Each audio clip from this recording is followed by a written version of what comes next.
Renungan kita, orang kurang ajar menggali lubang bagiku. Mereka mengajar aku tanpa alasan. Hampir saja mereka menghabisi aku di bumi. Aku telah menjadi seperti kirbat yang diasapi. Tuhan, tolonglah aku. Aku berharap padamu. Hidupkan aku sesuai dengan kasih setia. Saudara-saudara, dalam kemanusiaan, menarik dari Mazmur 119 ayat 81 sampai 88. Ada semacam teriakan minta tolong dari pemazmur.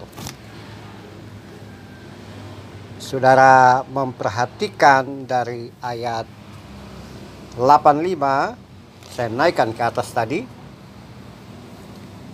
Situasi yang ada pada diri pemazmur pada saat itu. Ia berada dalam lingkaran atau tekanan atau dalam situasi yang sulit. Mungkin saya teramat sulit. Dalam situasi itu tidak mampu berbuat banyak karena orang-orang yang memusuhi dia, yang menjadikan pemazmur sebagai musuh, sudah siap menerkam. Bahkan dalam diri pemazmur muncul ketakutan yang sangat luar biasa. Dia seperti kirbat, wadah yang di bawahnya ada api sehingga tak bisa bergerak, tidak bisa berbuat banyak. Hampir saja mereka menghabisi aku di bumi, kata pemazmur. Sementara itu pemazmur tidak tahu apa alasannya sehingga ia mengalami begitu banyak kesulitan, benturan, dan serangan. Dalam ketidaktahuan apa yang menjadi kesalahan dia sehingga dia menjadi sasaran amarah tersebut, pemazmur berseru kepada Tuhan, Tuhan tolong saya, tolong aku berharap padamu, hidupkan aku sesuai dengan kasih setia Tuhan. Hanya satu pengharapan dalam keadaan terjepit, yaitu pengharapan pada kasih setia Tuhan. Dan karena kasih setia Tuhan tersebut ada pertolongan. Saudara-saudaraku, mungkin saja saudara dan saya tidak mengalami kepahitan, kesulitan, dan benturan yang begitu hebat seperti yang dialami oleh pemazmur. Atau mungkin saja secara tidak sadar ada orang-orang di sekitar kita yang berencana menjatuhkan saudara dan saya. Dan ketika Anda atau saudara salah melangkah, maka langsung terjerambat, langsung terjerumus ke dalam lubang, ke dalam kejatuhan yang sudah disiapkan. Secara tidak sadar kita terjerumus dalam pelanggaran yang kita buat, yang sengaja dibuat untuk menjebak kita. Kita lakukan secara tidak sadar, kita lakukan satu hal atau kejahatan atau pelanggaran, tapi itu pelanggaran sengaja menjadi jebakan terhadap kita. Nah, situasi mungkin juga agak beda. Kita tidak tahu salah kita di mana, salah kita apa.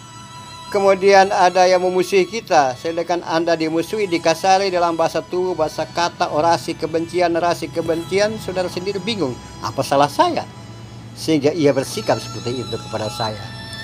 Bisa saja fitnah, tudingan, penistaan, dan lain sebagainya.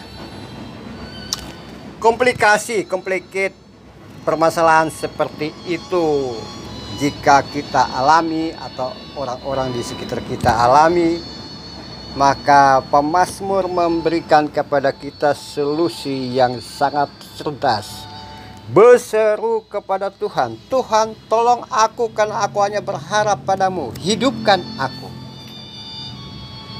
Contoh terbaik,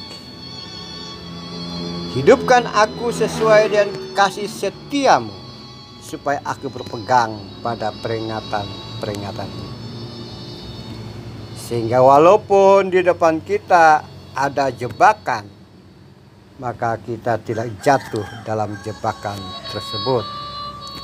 Sekitar kita ada perangkap yang menghancurkan, kita tidak jerumus dalam perangkap itu, karena Tuhan memberikan peringatan dini kepada kita melalui suara hati kita.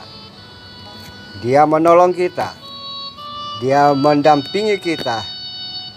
Hampir-hampir mungkin kita terjerumus, tapi justru Tuhan menarik tangan kita melalui orang-orang yang ada di sekitar kita, atau melalui dengan gerakan refleks yang ada pada kita, sehingga kita menyadari bahwa kita tidak mengikuti jebakan atau apapun yang bisa menghancurkan hidup kita. Saudara, dalam keadaan seperti itu, coba Anda dan saya periksa diri masing-masing dalam posisi yang mana. Jika seperti yang dialami pemazmur, maka mari cepat-cepat kita berseru kepada Tuhan agar Ia menolong dan mengangkat kita dari ambang kejatuhan yang sudah disiapkan oleh orang-orang yang inginkan kita jatuh dan terjerumus di dalamnya. Mari kita tunduk kepala Tuhan. Terima kasih Tuhan, karena ketika kami terpaksa harus berhadapan dengan begitu banyak kejahatan dan ketidakberesan, kami punya Tuhan yang selalu menolong kami. Terima kasih Tuhan. Amin.